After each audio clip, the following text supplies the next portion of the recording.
Joining us now for more on what happens next is Senior Advisor for the U.S. Global Media and Voice of America. She runs Voice of America. Kari Lake, nice to see you. Great to see you. Well, I need to clarify, I am the Senior Advisor for U.S. Agency for Global Media, which oversees VOA and a list of other outlets that are broadcasting media around the globe. And you're right, it hasn't been doing its core mission, which is to spread the American story very well.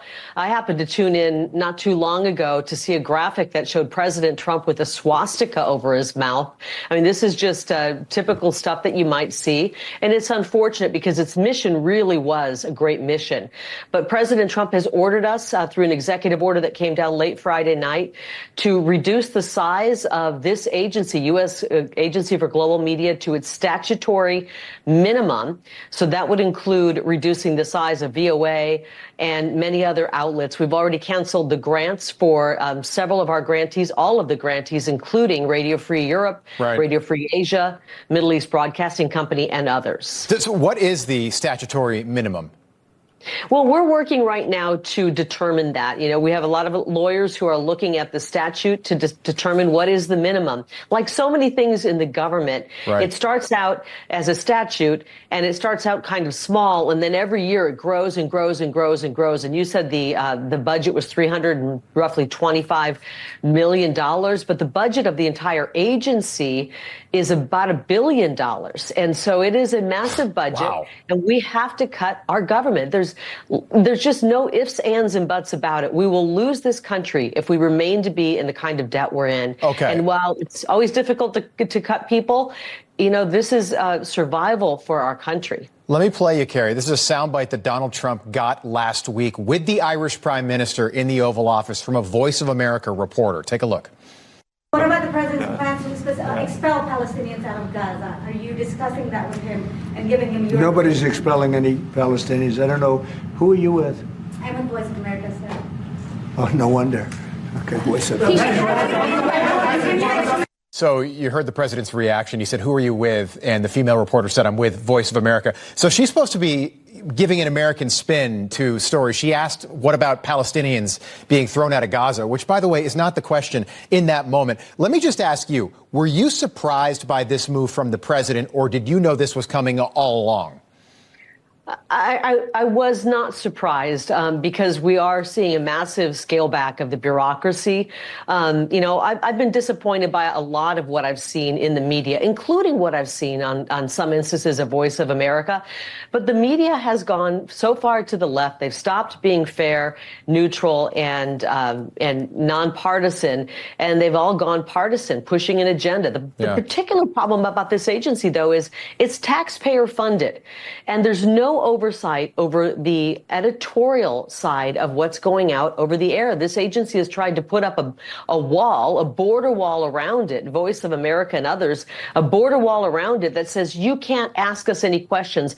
You can't tell us what we say on the airwaves. Even with Congress, as they're trying to appropriate dollars, they're saying, don't ask us any questions. Yeah. That's not how things should operate, especially when the taxpayers are footing the bill. When you were named Senior Advisor for U.S. Global Media, I thought, wow, Kari Lake, perfect choice. Kari, you spent, what, 3 decades in newsrooms. You know your way around a newsroom. I thought you would operate sort of like the editorial, sort of like the news director for Voice of America. Oh. Why not use taxpayer money to make Voice of America into a true MAGA messaging network overseas? Why not do that? Well, I was supposed to be named the director. President Trump wanted me to be the director of Voice of America, and I was really looking forward to doing that. But during the Biden years, they Trump-proofed the agency to make it really hard for him to get his picks in there. And it will take 7 people to be confirmed by the Senate for me to get in as director.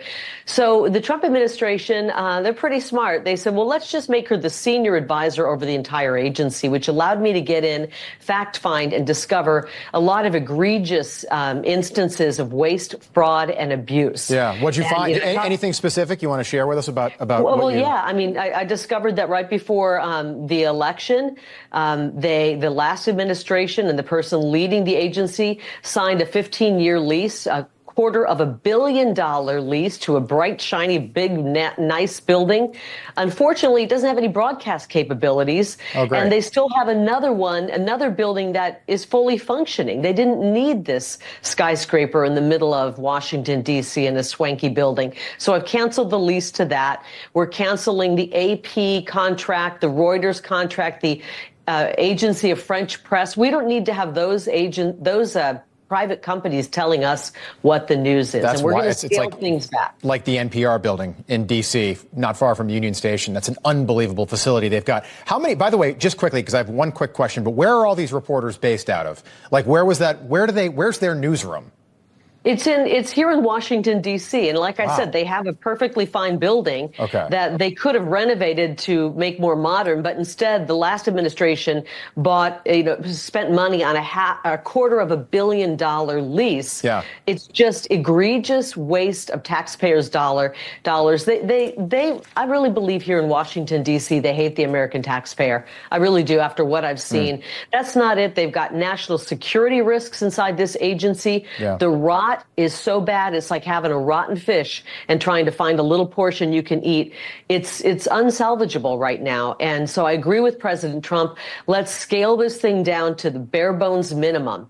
That's what has to be done. Start fresh. Absolutely. You think about Voice for America and the impact it had during the Cold War, but really the Second World War, to spread that, what was a more MAGA message back then, an America First message during the Second World War. It was so essential. But I've only ever seen it once when I've been out of the country, and I did not like what I saw because it didn't look like America to me as an American. Kari, we've got to leave it there. Yeah, we're supposed to be telling America's story, plain and simple, and I don't see that happening. Yeah, it was all agenda. Kari Lake, come back and see us soon. Thank you. Thanks.